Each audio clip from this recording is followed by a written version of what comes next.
Cycle 1, pages 198 to 203. I would like you to open up your book and follow along. If you don't have your book, open up that document that has the chapters you need for today. Pause the video and find that now. Awesome, now that we have our book readings, I'd like you to follow along with this read aloud. Chapter 17. I held the mop so that it was floating on the top of the water in the bucket. I was pretending it was that underwater boat in the book Mama read to me, 20,000 Leagues Under the Sea. Captain Nemo, I whispered, pretending I was a sailor. Aye, matey. The squabs were only able to plug 10,000 of the leaks we have. That means we have 10,000 left. And dadgummit, I think we're going down with all hands on board. I looked up to make sure no one was watching me too close. The dusky devastators of the Depression were still putting their instruments on stage, waiting for Miss Thomas and Mr. Jimmy and Harmony Calloway. I whispered, Heavenly Father, all is lost.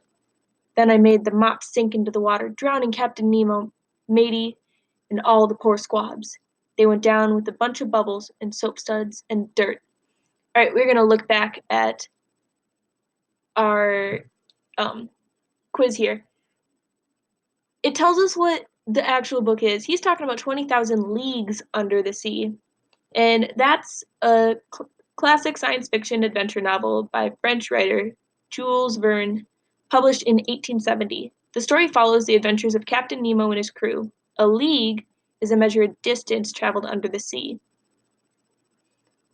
So Bud is kind of remembering the story wrong, but it's a story that he remembers from when he was younger.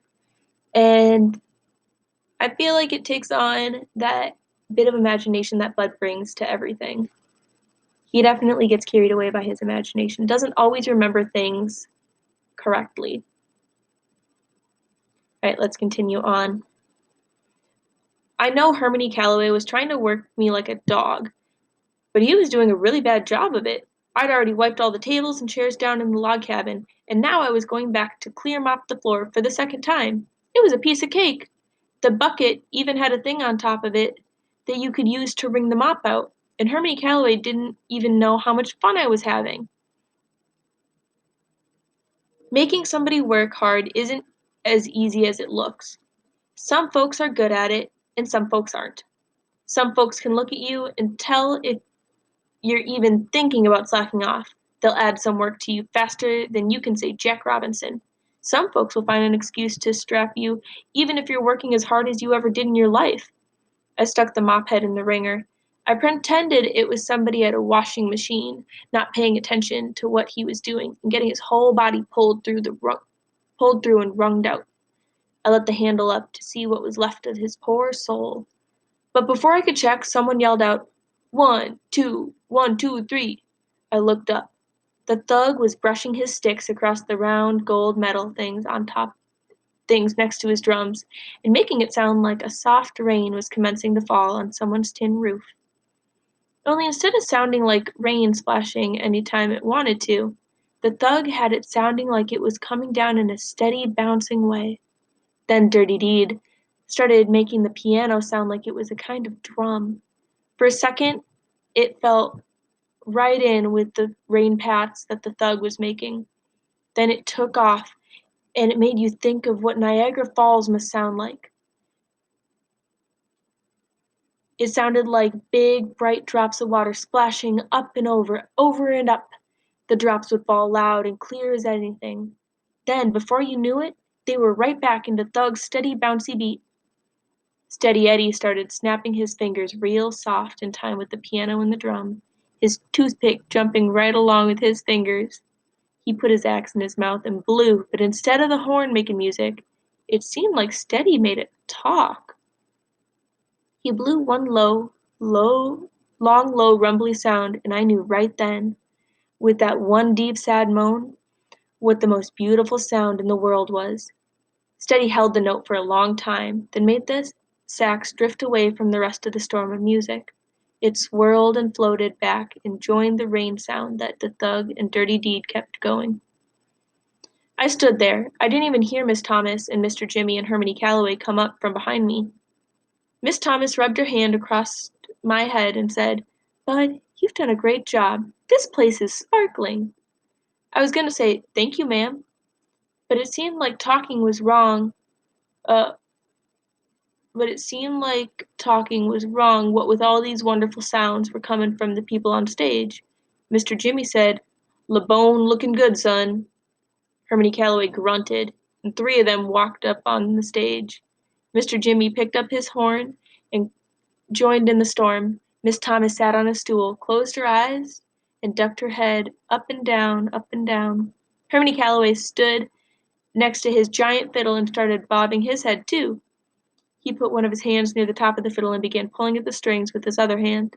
Every time he patted the strings, it seemed like something wide and heavy was walking by, slow and easy. Or it seemed like he was the thunder, soft and far away, but getting closer all the time.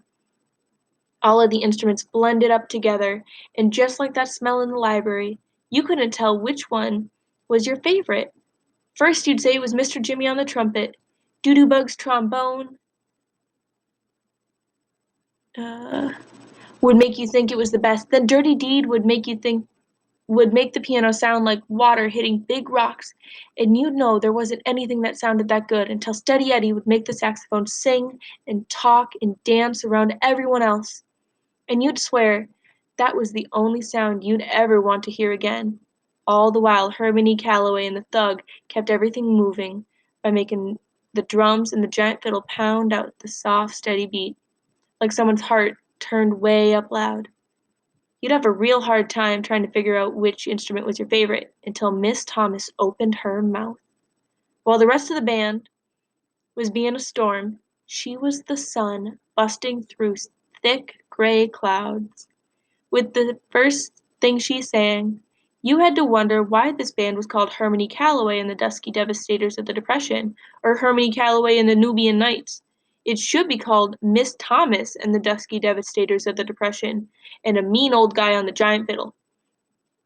She was so good, she didn't even have to sing real words. Mostly she was saying things like la da dee da da da da, ha wee a ho, ha wee a ho, ha wee a day. Then Steady Eddie would answer on the saxophone, and before you knew it, the two of them were having a regular conversation. Every once in a while, Mr. Jimmy's trumpet would come in and put his 2 cents worth in. Then it would fade away. All the other instruments took turns trying to interrupt the conversation, but in the end, it was Miss Thomas's voice and Steady Eddie's saxophone doing the talking that you really wanted to listen to. Finally, Miss Thomas did a bunch more doty-doty-doty-bas, and Steady answered. Then, just when you thought you could understand this language there they were talking, Miss Thomas broke out into American. She sang, "We haven't met since then, gee, but it's nice to see you again," she said. "Nice to see you again, to see you again." And the storm was over. The last thing you could hear was the rain from the thug and the thunder from Hermione Calloway getting farther and farther away, like the storm had gone and blowed itself over into the next county. Then it was dead silent. I let the mop fall over and clapped as loud as I could and said, "Wow!" Miss Thomas stood up and did one of those curtsy bows. I clapped louder. I could see why this band got to have 6 exclamation points behind their name. We're going to look back at our quiz, and I'd like you to tell me, what is he describing on pages 200 to 203? Is he describing the jazz music being played? Is he describing the orphanage he came from? Or is he describing his breakfast? If you're paying attention, you should get this one. When you're done, move on to cycle 2.